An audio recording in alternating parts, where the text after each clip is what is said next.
Welcome to Coffee and Regs.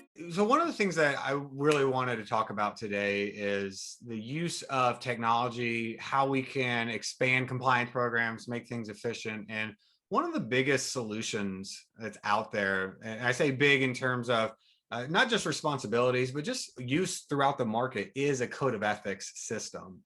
And so I think to start, Victoria, when we think about code of ethics systems, how would you define that? How would you describe what those systems entail?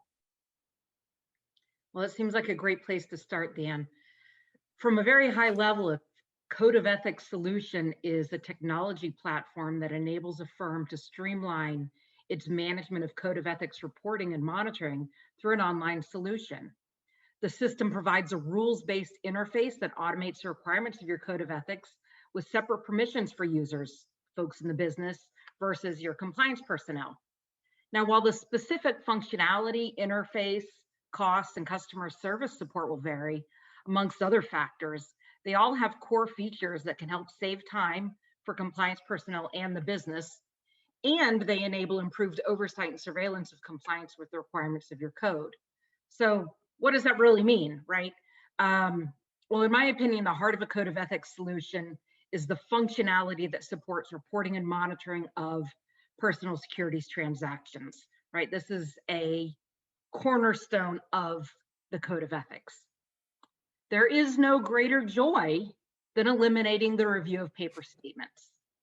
I will tell you, I have spent untold hours opening envelopes, stapling things together, logging receipt of each statement in a spreadsheet, and then beginning the manual process of comparing transactions on the statement to pre-clearance records and the restricted list. Not to mention the numerous paper cuts, overflowing file cabinets, and managing boxes of statements that need to be retained, but when you get around to it, can be moved off site.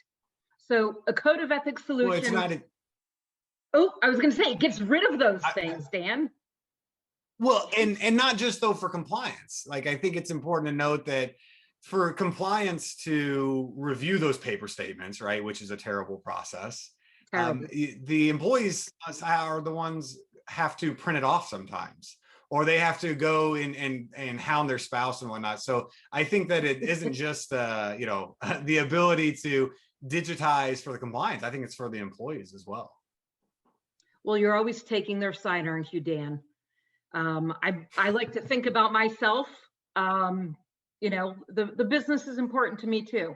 And I will say, in managing a compliance program, in all seriousness, we really do want to be able to be as business friendly as possible when we can.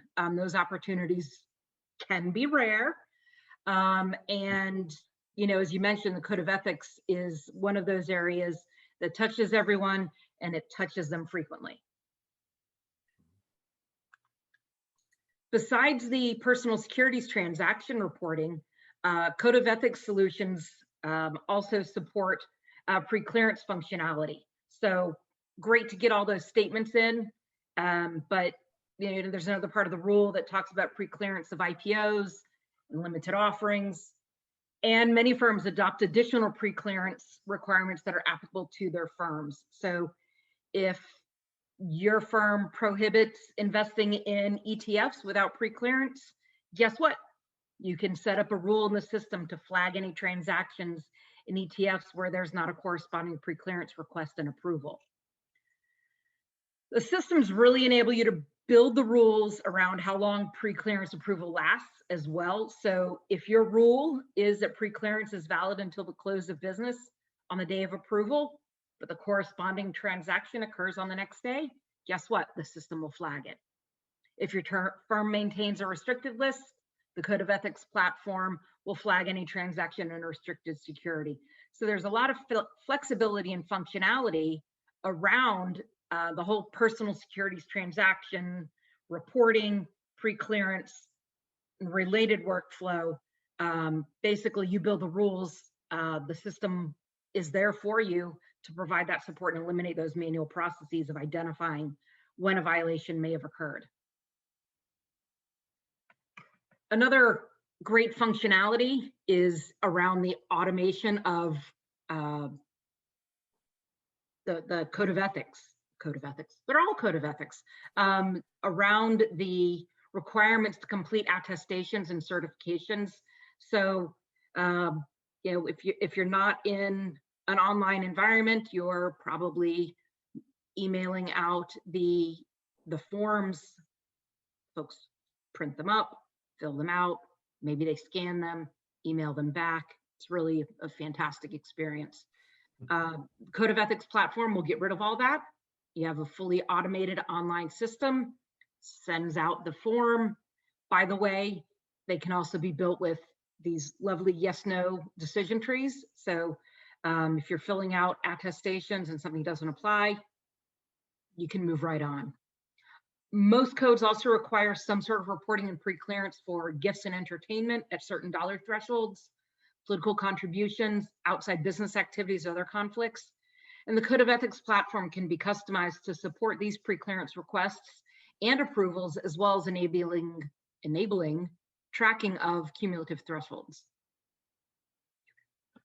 Yeah, I think that flexibility is key because we know that all firms aren't the same, right? And if we hear consistently, if we're listening to the regulators, they talk about compliance programs need to be tailored to your line of business, to what you do, the types of investments and things of that nature. And I think that the flexibility in these types of systems allows for that customizing specifically to the risks to your firm. So I think flexibility is one of the big features as well of these systems.